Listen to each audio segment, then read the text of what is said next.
I want to begin by introducing Les Havens, our next speaker. I have just a couple of things I want to say, and I'll try and keep it brief because I know he doesn't like me to talk too long about this. Let me tell you about what he's doing. He's Director of Education at the Cambridge Hospital and Professor of Psychiatry at Harvard Medical School. There are some tapes that he has made that are available outside, a 10-tape series on psychotherapy. Plus, he's the author of a number of books: Participant Observation, Learning to be Human, Approaches to the Mind, Making Contact, A Safe Place, and Coming to Life. This conference honors Les Havens, as you see in the beginning of your book, and we honor him because he's staying with us at Cambridge Hospital. Les has given over the directorship of the residency training program to become Director of Education, a position I'm grateful to share with him. And I think it's wonderful to honor people who have given us so much, and we're delighted to have Les to continue to teach us about human nature. And so we at the Department of Psychiatry extend our thanks and love to Les, and I ask you to welcome Les as he talks to us about do theories help or hinder us. Les Havens.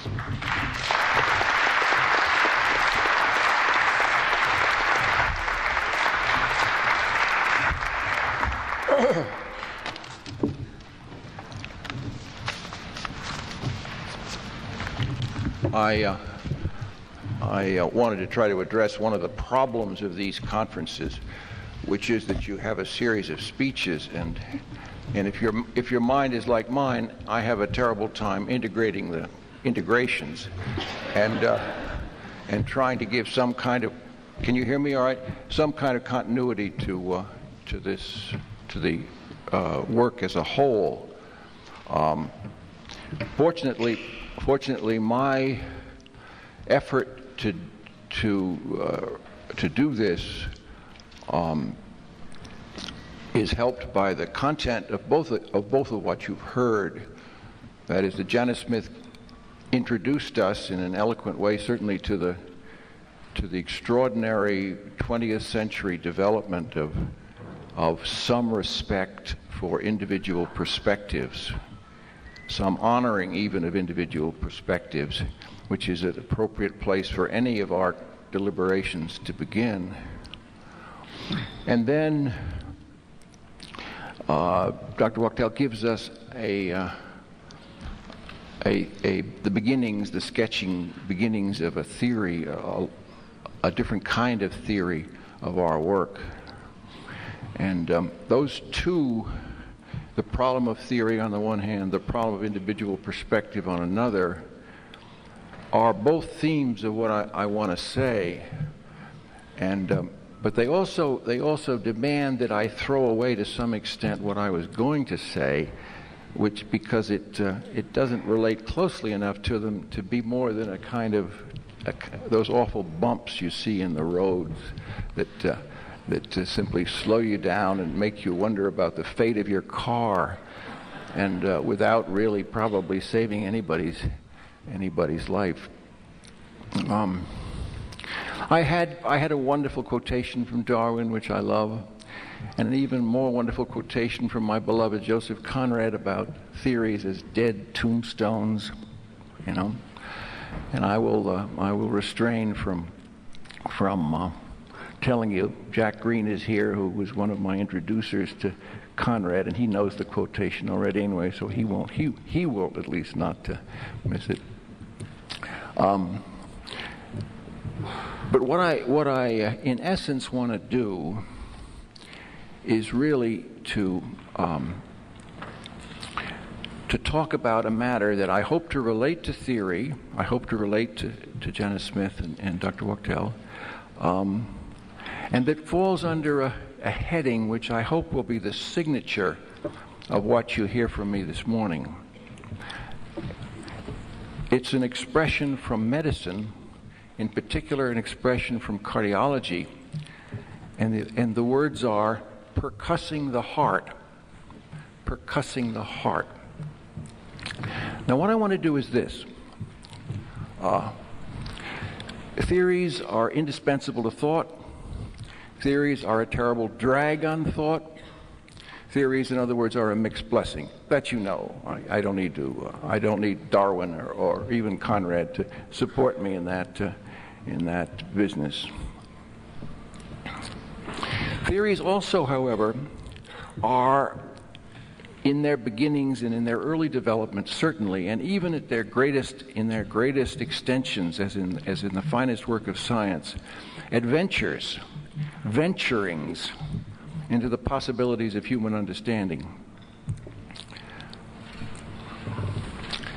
They present us with implications. And as they develop in those fields where it is possible to do this, they also provide us with experimental tests or other natural tests by which we discern how reliable they are in specific instances. Now, how does this relate to us? How does this relate to psychological and psychiatric notions? How far along in the scientific development of ideas have we actually come? Now, I have an answer to that question, and I also have a suggestion for extending it. So this talk is very ambitious and makes me extremely nervous, even more nervous than usual, in presenting it, because I really want to do justice to something, as you can see, that I feel passionately about, and something that I think is crucial to moving our work in ways that will appeal not only to the modern temperamental interest in individual perspective that Janice Smith described to us, and not only in terms of overall theory that Paul Wachtel laid out for us in a way that could only be fragmentary in such a short time given him, but nevertheless laid out for us in a way that is only competed. Wachtel's work is only competed with by people like Jim Gustafson, maybe Edelman, and a few others. But something that not only reacts to the contemporary 20th century conviction of the importance of individual perspective, and also responds to the need for theory, but does so in a way that transcends our efforts so far.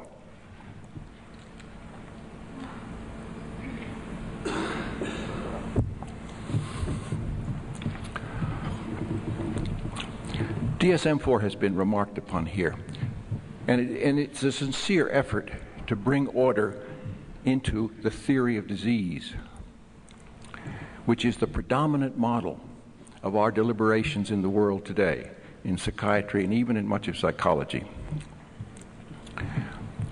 As you all know, the observations which underpin determinations of syndromes or diseases in our contemporary orthodoxy rest upon two things: observations, direct observations of the patient, and second of all, reports by the patient of their own states. Now, a valiant effort has been made and is continued to be made to test this, but only by those means available, which are the means of collecting different samples, asking different subjects, testing for reliability, and in other words, trying to see whether these syndromic clusters hang together in different populations. Now, ladies and gentlemen, this is where medicine was in the 19th century. And then a series of things happened which transformed medicine. Now, let me give you two examples, because they're very like the psychiatric state before and after, as I believe it. Before we begin percussing the heart, and after, when we start percussing the heart. In neurology, my teachers told me that the crucial event in the emergence of the modern neurological examination was the discovery that you could tap reflex responses and by pinpricks determine sensory distributions on a cursory examination of the body, on a routine examination of the body. Now, what this did was, for the first time in neurology, to make the routine delimitation of disease a possibility. So that as you went over the human body to determine which reflexes were present or absent or altered, and as you went over the sensory distribution of the afferent system of the nervous system, you could say what was missing and what was intact. That systematized the neurological examination. It removed the neurologist's dependence from self-reports. He could be objective about the subjective. This is not, however, my favorite example. As you could perhaps guess by the subtitle I wanted to give this talk, Percussing the Heart. When I was a young man in 1950, and an intern and resident and a medical student on the wards, one of my beloved teachers was a man whose percussion of the heart was an act of love, and done with such grace, fortitude, and accuracy as to become a kind of symbol, like the communion wafer, of what was at work in medicine. Many of you have never percussed a heart. You can go home tonight and percuss a heart. And this is what you do. You place yourself very close to the patient. You expose some part of the patient's anatomy respectfully. You then place your finger on the chest and listen for the resonance that results. And the nature of that resonance determines the boundaries of the heart, whether there's air on one side and tissue on the other. In this way, it became possible in medicine. It became possible in medicine to begin to talk about the heart as an objective organ whose boundaries we understood and whose diseases we might begin to delimit.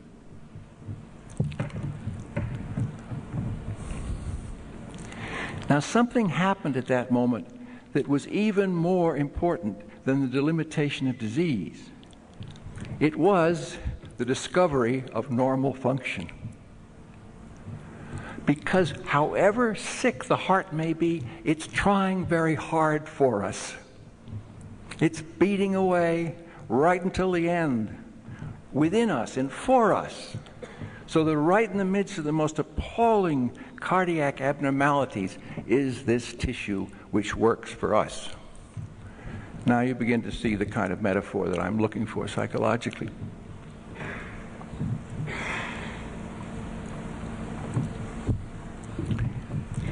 Some of you will be amused to know that this discovery of percussion was by no means received by the medical profession with delight. Indeed, those people who had depended exclusively on auscultation, hearing, as opposed to percussing, thought the whole development was an appalling attack on the correctness of established views. I could not have believed this until I discovered that auscultation had its heroes and heroines too. I was a young resident in psychiatry and had to take the x-rays of my patients on occasion down to the basement of the Peter Bent Brigham Hospital, where the radiologist had been consigned by the internists for this very reason. Over the door of the professor of radiology's office was a plaque. On the plaque was nailed a stethoscope. And underneath the stethoscope was the saying, "An instrument once used in the practice of medicine."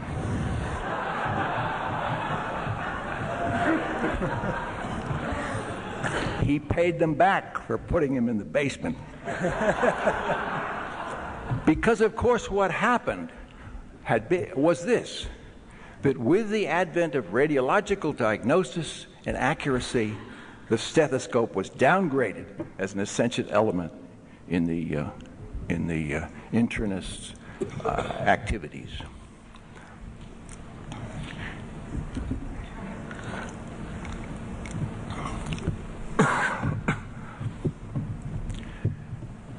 Now, what has happened in medicine in the course of an extraordinary set of developments of instrumentations of all kinds, far surpassing percussion or auscultation or even x-rays, has been examinations of the patient, reviews of the patient's state, which result in a bankrupting demand for accurate information about patients.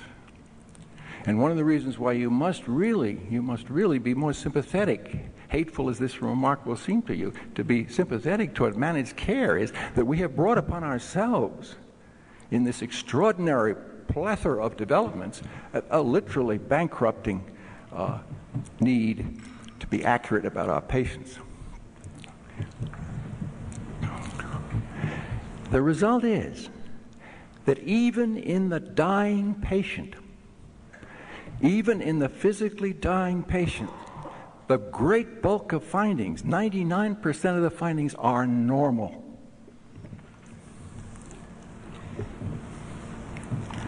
I first came upon this simple fact when I noticed that in the psychological examination there were no normal findings beside some account of memory capacities, orientation, and a few minor things from neurology which had been smuggled in.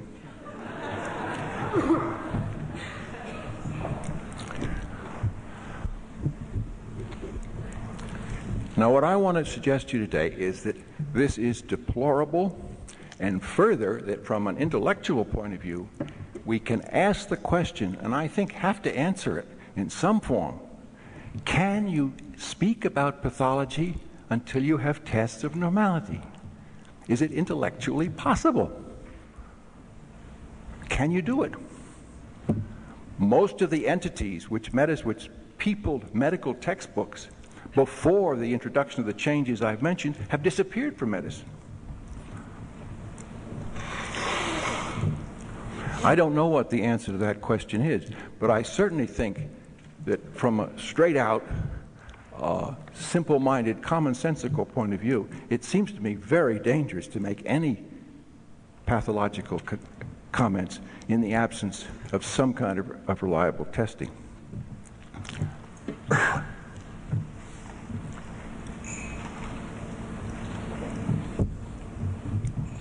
Now, that's one problem with our search for the individual perspective or our building of theories. But there's a second one that Paul Wachtel alluded to, a second problem.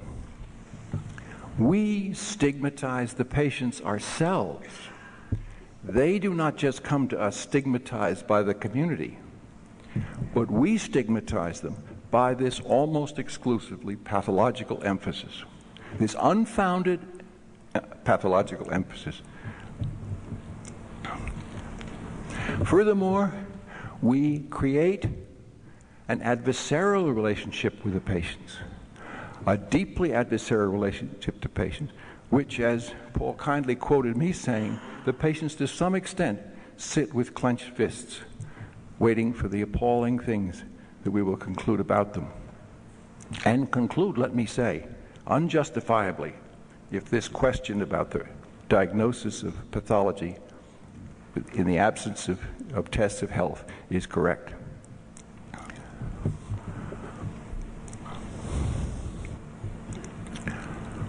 Now, one of the few things that we have substantial reason to believe about psychotherapy is that its results depend heavily on the relationship with the caregiver. Studies of all kinds of psychotherapy under all kinds of conditions have given us that as their central conclusion. The largest part of variance in outcome from psychotherapy is a function of something about the relationship that gets many different descriptions, doesn't it? Fit, friendliness, rapport, alliance, 100 descriptions.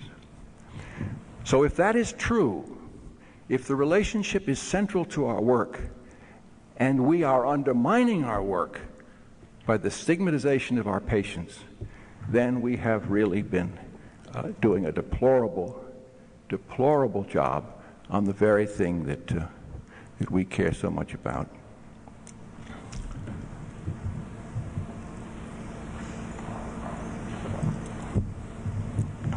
Paul Wachtel said he didn't want to end on a negative note, so he gave us a positive note.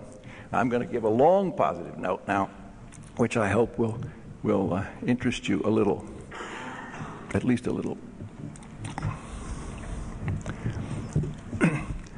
First of all, what do we want to test, and how do we test it? Or in the language, somewhat metaphorical language I've been using, where is the heart of the patient? Now here we are in trouble, aren't we? Terribly in trouble. We have lots and lots of words, but very little agreement about what constitutes psychological health. We have Freud's famous saying about work and love. We have the more serious efforts of George Vaillant to locate a hierarchy of defenses which might point towards some kind of healthy adaptations, a very helpful thing. And we have something that I would like to call value theory, in the sense that that's the best I can do to describe what is the heart of the patient.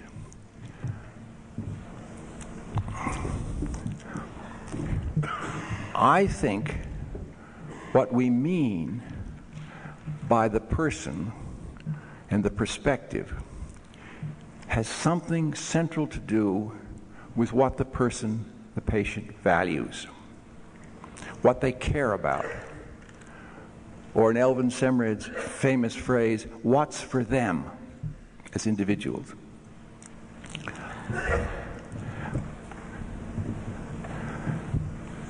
Values, ideals, plans, hopes, dreams, all intermixed. Interests. How do you begin your interviews with patients? Well, of course, it's determined mostly by the patient and the circumstance and the hurry and the dangers and many other things. But many of us begin interviews by looking for interests in common,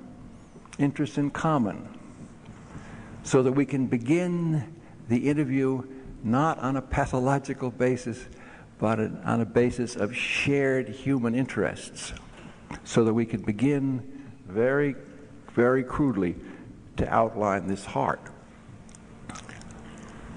It's easy in Boston. It's very easy to have common interests in Boston. There are two subjects which will never fail us: the weather and the Red Sox. They're both unpredictable, disappointing, full of hope. A beautiful day seems to restore our spirits till we remember tomorrow or yesterday. We have there a Rorschach card for human life, for the things we all feel in common about the vicissitudes of existence, the things we all hope to transcend and never will in terms of the varieties.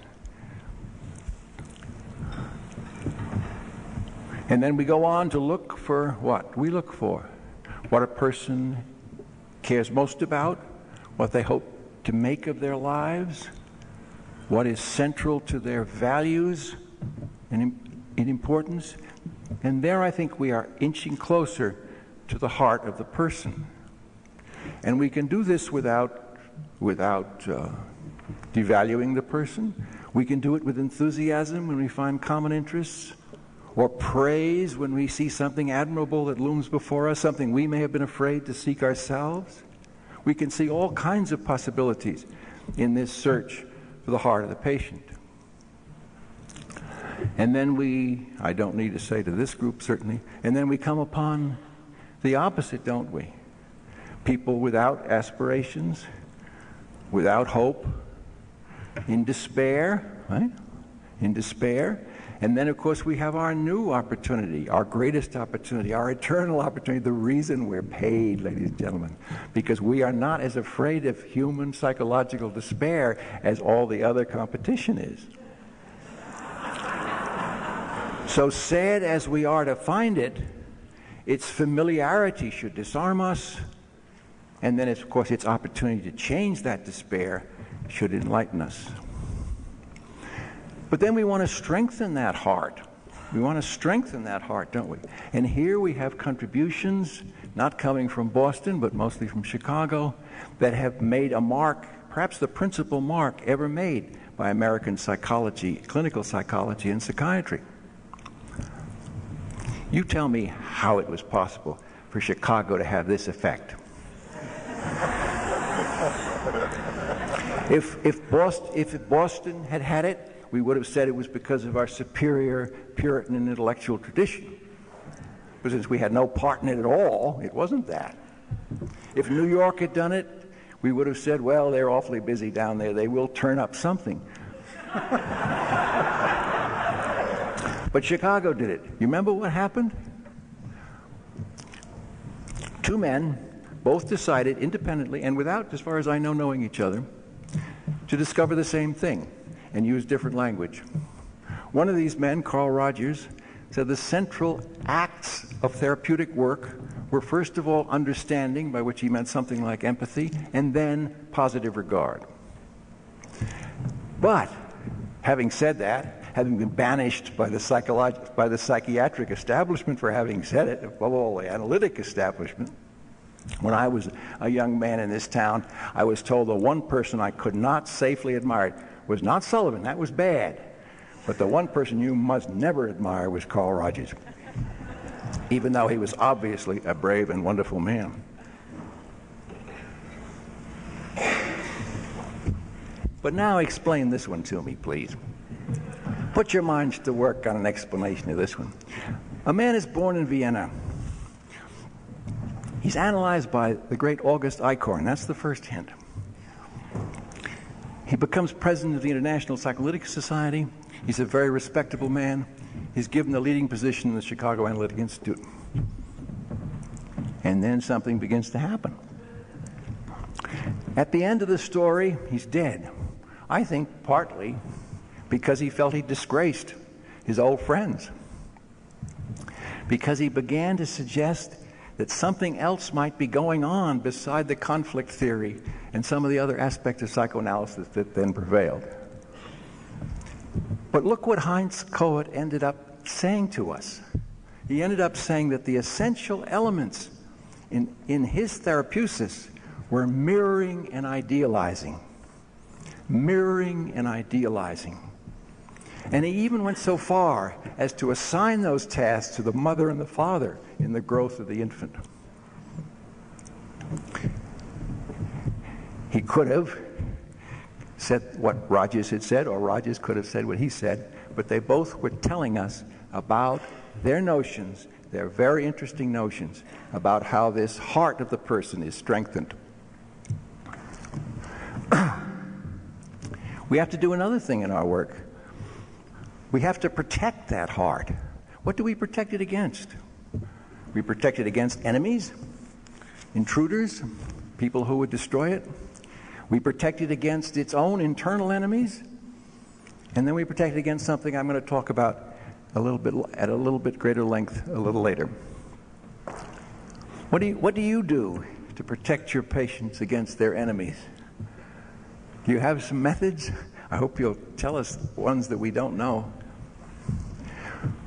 But I expect you do what I do, what all of us probably do. We warn the patient that some people are not to be trusted, that what they were told by some of their caretakers about the goodness and decency of human beings may be a bit flawed here and there. Maybe that's another lesson of the 20th century. Then we try to support them, their point of view, the beating of their heart, give it a right to exist, to let it be felt. And then above all, we try to prepare them for their disappointments, because surprise, in my opinion, is the greatest disorganizer of human beings. At a dark time in my own life, I coined the expression, the unexpected was the only thing that happens. And to prepare our patients for the unexpected is to prepare them for the best defense against the difficulties that they'll encounter. And what do you do about bitterness? Because many times our enemies have left us bitter.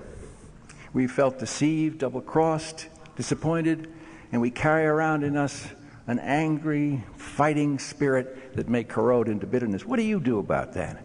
Let me tell you what I try to do. When I was growing up in Brooklyn, One of my heroes was Franklin Delano Roosevelt. I guess he was a lot of people's heroes.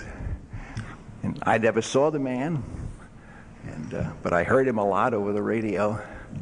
And he had a buoyancy of spirit and a capacity to somehow contain problems that even Mrs. Roosevelt, after what he did to her, said after he died that he always made me feel secure. Somebody once asked Franklin Roosevelt why he always had lunch with Douglas MacArthur when Douglas MacArthur was in Washington.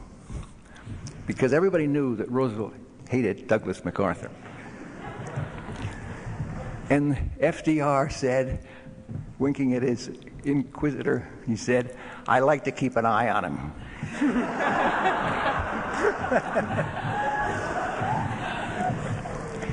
The only other person that, from my reading, and I'm sure those of you who know Doris Kearns could probably get a better reading on this than I have, but the only other person that he really loathed and wouldn't let in his office often was Joseph Kennedy. And some people believe he sent him to England to get him out of the United States. And I have also heard, only by rumor, and it may well be a wonderful fabrication, that he had a plan to revenge himself on Joseph Kennedy after the war. And unfortunately, he died before he could execute his plan. So I envy the savor that wonderful man had in thinking, well, now I'll get even with that bastard, I'll figure out a way to do it. And sometimes when I've told my patients these stories, and we've planned a little what we might do to so-and-so, the bitterness becomes less awful, less enveloping, less destructive. And we can go on about our work with a lighter heart. Now, what do we do about our internal enemies? Well, that's a very large subject. The introjects, you remember? The troublesome possessions that internal objects take of us. What do we do about it? Well, we have lots. We all, I'm sure, have our own thoughts about that. Just one of my own for you. In one of Joseph Conrad's letters to his Polish cousin, he is attacking her because she is far too nice to awful people that are constantly trying to possess her. And he says that she is a victim of her conscience, her need to be good. And then he says in his proud and wonderful way, he says, "I am the equal of my conscience."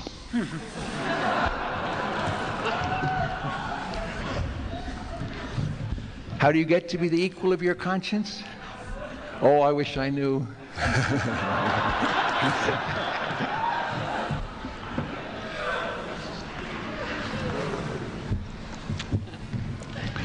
Well, so much for some remarks about strengthening, protecting, maybe locating the heart. Let me talk about testing for the heart, psychological percussion of the human psychological heart. Because this is my is the center of what I want to say. Because until we have ways of outlining health, perhaps we have no knowledge of sickness. I have searched, I'm sure you will feel largely in vain, for some way of making this systematic, for giving it the kind of textbook entree that preserves one's work in whatever moribund form. So I call it statements and restatements, or approximating statements and restatements. Things we say that tap out or percuss the region of a person's values and concerns. You can guess what I would say, and you probably have better ones of your own, but when I begin to find out that someone cares about what? Some goal in life, some person that they love, some distant thing that they almost yearn to have but despair of having, I then begin to make statements like, well, you must want it very much, or perhaps there will be a time when you'll have it, or it isn't just him, it might be her, or it isn't just writing, it's also editing. I mean, I look to try to define the boundaries of this matter of belovedness, this matter of value. So that the person hears in my question both a validation of their right to wish and some location of it. I don't need to tell you that so many of our patients live and die unknowing of what they want, of knowing of what they need, of even of the genius which remains undiscovered and certainly unacknowledged. Tenderness in men is deplored in our society. Ambition in women is seen as somehow pathological. All these things which are endemic to everyone are often snuffed out very early in the people we take care of. So I make remarks about those things, trying to tap near the person's center to see how much resonance I get back, how much support I get back, so that I and the patient can locate what is central to the person's functioning. Notice that the kind of remarks that Rogers made and Coates suggested are little tappings of their own, aren't they? You say you're being empathic. You'd like to think you were empathic. So would I, right?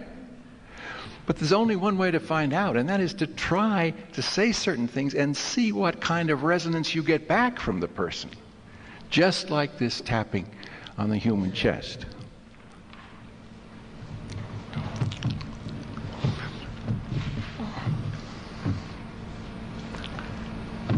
How long have I been going?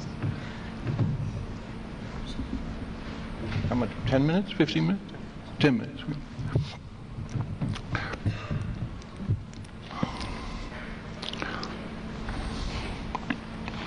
Now, I said there was one other important thing that I've been able to identify that is important to protect. And it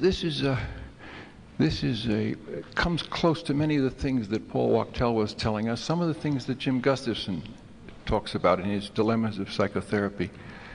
And it bears on the fact that human values, as we discover them, the things we value as we discover them, are never unconflicted. They are never unconflicted. So I can be faulted in these initial remarks for not having acknowledged how many of the things that people want, are really things they also shouldn't have or can't have or will get them in trouble. In my experience, the most heartbreaking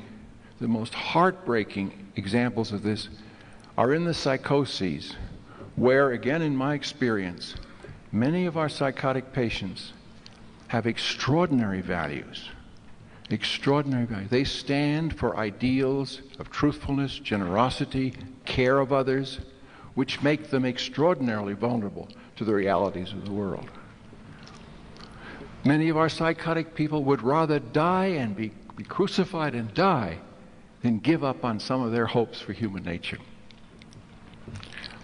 I've spent a great many years in the state hospitals and with psychotic people, and I think that's one of the principal things I think I've learned. The idealizations, the often unrealistic idealizations of many of our sickest patients. I didn't really need to learn it if I just read my Sullivan. If I'd read my Sullivan carefully enough, I would have known it if I believed him. But in this business, of course, we don't believe anybody until we've tried it ourselves, and that's good. Sullivan used to say, see if I can say it the way he would have said it, that wonderful, crazy language that Helen Swick Perry, our neighbor in Cambridge, coined for him, I think, in part. The ranks of those people, sometimes perhaps unwisely called schizophrenic, are chiefly recruited from the non-suave.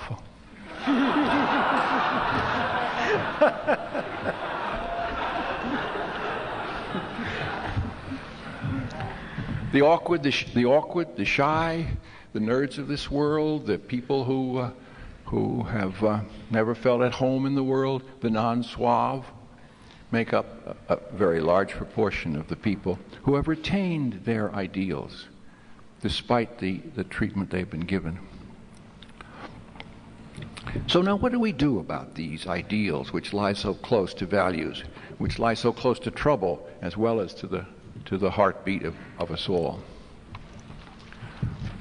Right away, we have to acknowledge that idealism is a wonderful thing, and here we can join the patient in admiration and devotion even to idealism, while we prepare to worry, to render the non-suave a little more expectant of the evil and undependability of the world. But this is not just a problem for people who may be very, very sick. This is a problem for all of us, please. This is a human problem that lies at the very heart of the heart. Maybe it's like the ventricles and the auricles, or systole and diastole. Maybe it's the coming and going of the blood of human life. Because you know that you can't afford to be too idealistic, because you're going to get disappointed too much and you may not be able to take it. Furthermore, you can't be too generous either, because you may give away everything you've got. And despite the words of the New Testament, no one may give you anything back. And how much should you do for yourself as opposed to other people? Have you got that one figured out? What's a DSM-4 might tell you in some strange way, but I don't really think they even try. But there's no issue that concerns people more than that systolic-diastolic conflict of giving and receiving. One of my favorite experiences in reading was in reading the Marguerite Yourcenar's masterpiece, The Memoirs of Hadrian, and coming upon the only statement on this problem I ever thought that made complete sense. You remember in that book she tries to evoke the mind of the great Emperor Hadrian, the man that really restored the Roman Empire from after the awful nastinesses of barbarian invasion, Nero, and other people that didn't do very well. And these evocations are in the form of letters to the man who will succeed him by one. I learned in this book, for example, that the Roman Empire rule of succession was not royalty, it was adoption. You adopted your successor. And Marcus Aurelius, to whom these letters are addressed, was adopted two down to become emperor in the future, and they're written to him. Hadrian is musing about his gifts. He says he was not a great artist, as Nero pretended to be, although he loved Greek art. He was not a great criminal like his predecessor, what was his name? But like his predecessor, although he committed many crimes, as is necessary, he said, in statecraft. But he thought he had one gift that put him perhaps in a good position to be perhaps the greatest of all the Roman emperors. He didn't say that. He said, I have dared to be both as free and as compliant as I could. That paradoxical statement is not paradoxical, is it? Even though it sounds paradoxical. Because you can't be free, really free, if you're constantly rebelling against everything and never complying. You'll only be a prisoner of your enemy. And you can't really comply, wholeheartedly comply, unless you're free to do so. But that's a hard thing in practice. And our lives are perhaps consumed with this issue more than any other, as to how much we should give, how much we should take, how much we should do of our own, how much we should worry about them, and all the rest of it. But what I'm saying is that the protection of the human heart requires percussing out that conflict between those things and being very faithful to both sides, knowing that there's no way to resolve this, that we're all in this together. You know? Most of what the cardiologist says to the patient about what he hears through his stethoscopes or sees in his machines is not pathological, it's physiological. It's the way we work. And this is one of the psychological ways we work, caught between the mutual conflicts, the conflictual demands of ourselves and the world. Or to quote Emerson, we've been blessed to hear again, society and solitude. Well, I've talked long enough, I think, and just let me say in conclusion that what I'm interested in here is to try to help the development of our understanding of that individual perspective that Jana Smith so superbly recounted for us, and to give us the kind of theory that I think Paul Wachtel would like in terms of its capacity to be tested, to be skeptical about, and in its respect for the individuality, the uniqueness, and the goodness of heart of even some of the most difficult people we know. Thank you.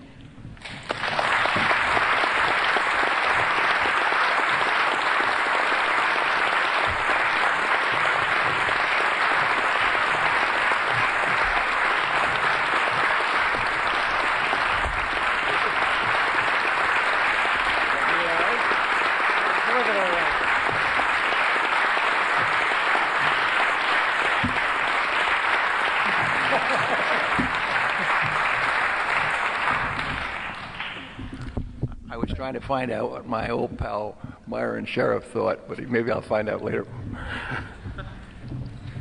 We have some questions or thoughts or comments or reactions. Oh, God. Oh, let me have that.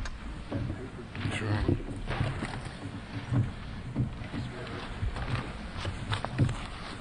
Dr. Havens, in regard to the paying attention to what the patient cares about, I would wonder whether you would agree that an operational way of finding out what the patient really cares about would be what, in the speaking about it, renders him to be creative or new or refreshing. Would that be a fair operational definition of what the patient cares about? I think that's a very good start, yeah. Okay. Then whatever we can do that brings about that kind of newness or freshness would be in the right direction toward percussing out the caring. It would certainly be a start. Thank you.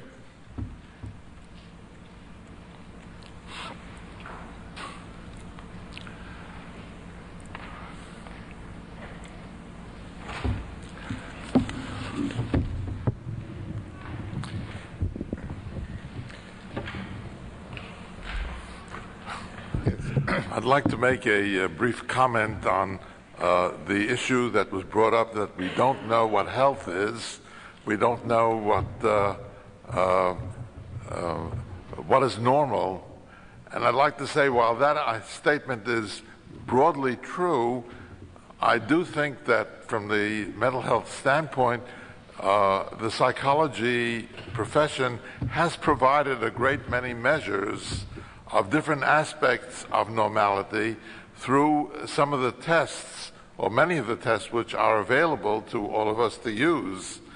And it does remind me of the fact that in the days when I used to do a great deal of psychological testing, particularly within medical settings, one of the aspects of the report summarizing the examination was the emphasis on the strengths of the patient shown through these tests, which could be used in the effort at providing psychotherapy.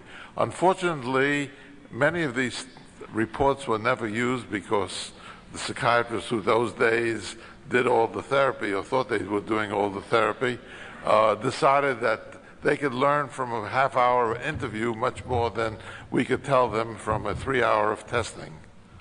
I'd like some comment on that. Yes, well, I'm glad you mentioned it. I had a section in my outline on that subject, which I forgot to mention, but I'm glad you brought it back. No, I agree 100%. The closest thing that we have to a serious approach to this problem is in psychological testing procedures. And the following remarks are not meant to denigrate psychological testing, because that is the best that we have done, and we have, as our speaker just said, treated psychologists who knew more about this than we did. Speaking as an MD, we've treated them deplorably, and I don't know whether we can ever make amends on that. Yes, that is a central matter. Now, and there's a great deal to be learned from those. They're tricky because they're based upon so-called normal samples, and it's very difficult to tease out what is pathological and non-pathological in those reports. And I don't know what your experience about psychological testing is. When I was a resident, I taught myself the Rorschach and the TAT. I did them for quite a while because I thought that was obviously something I should be able to do. And one of the things I found out was that the guides to the diagnoses and normality were not very reliable. But we used to have one, some of you may remember him, maybe Jack Green remembers him, John Arsenian at Boston State, who was a genius with these things, and he could separate out the customary conventional features from the individual aspects of the test results. So you'd get a portrait of a person and not just a type. I'm tempted to tell you another story which I love because I think it's hilarious. Did you know that that IQ tests were partly developed in Boston? Let that be a lesson to you. And when they were developed at the turn of the century and into the teens, and so they were used to try to determine, hear this now, to try to determine the intelligence of recruits into the American Army in World War I. So there were a great many young Americans who were given IQ tests. Now the feminists among you will love this. Did you know what the average intelligence of the American male in 1917 was determined to be by these Bostonian tests? Moronic. I'm not joking. That was the finding, and H.L. Mencken had a great time with it. You can imagine, Bubus Americanus, and the statisticians had to go right to work, protecting the honor of the American male. Now, just one more item about the psychological test. They are of immense importance. They've become refined. There are lots of very interesting things about them. But what I'm talking about is everyday clinical application. Like, anybody, any damn fool can be for a moment a really effective neurologist in terms of reflex and afferent testing. It only takes a minute. And therefore, we sort things out automatically. And that kind of automatic ordinary clinical sorting is what I'm fighting for before we make judgments or even call for more elaborate procedures. One last question, please. Dr. Havens, we think of a lot of what we do in therapy as asking questions. You seem to use statements as much or more as a way of doing this percussion that you talk about, and I wonder if you could just comment on. Oh, I love to. That's one of my favorite subjects. When you get through medical school, those of you who have had this extraordinary experience, when you get through medical school, there will be only two kinds of statements that will be left in your personal grammar. One will be orders. You'll be very good at giving orders, and the other will be questions. And one of the reasons that doctors so often converse socially only with each other is because they're the only people that can converse simply by orders and questions. And so that in the medical profession, at least, one of the major things you have to do when you become a psychiatrist is to discover there are other forms of human speech. And Paul Wachtel was talking about some of the ones that have appealed to him. The reason that I try to persuade people, especially our medical people, not to ask questions is probably obvious to many of you. And that is that questions are intrusive, inquisitive, and if there wasn't a transference, after you've asked a question, there is one.